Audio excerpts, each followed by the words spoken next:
એક ભાઈનો મને ઇન્સ્ટાગ્રામમાં મેસેજ આવ્યો હતો અને એ ભાઈ આ વિડીયો બનાવવા માટે કીધું છે.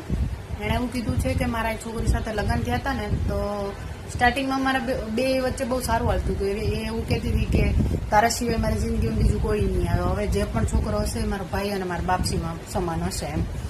અને પછી અત્યારે તો એ કે એને બીજે જોડે લગ્ન પણ કરી લીધા છે ને એને ઘરે દીકરી પણ છે. તો શું ખરેખર કે કોઈ પર વિશ્વાસ કરવો જોઈએ આવી રીતના એમ? તો મેં એને એવું કીધું કે જો અત્યારનો જમાનો એવો છે ને કે ક્યાં જઈને ઊભો રહેશે ને કોઈ નથી ખબર. કેમ કે બાપ દીકરી ઉપર બળાત્કાર કરે છે, ભાઈ બહેન લગ્ન કરી લે છે. એટલે માણસનું અત્યારે કંઈ નક્કી નથી હોતું. તમે તમારે ખુદ ઉપર ભરોસો રાખો. તમે કોઈ ઉપર ભરોસો રાખીને બેસશો ને તો હંમેશા તમને પસ્તાવો જ થશે કે મેં આવું ના કર્યું હોત તો, મેં મારા ખુદ ઉપર વિશ્વાસ રાખ્યો તો. તમે કોઈ ઉપર આશા રાખીને બેસો ને, પારકીયા સદા નિરાશ. અને આ જમાનામાં આ સુવિચાર લાગુ પડે બધાને. કેમ કે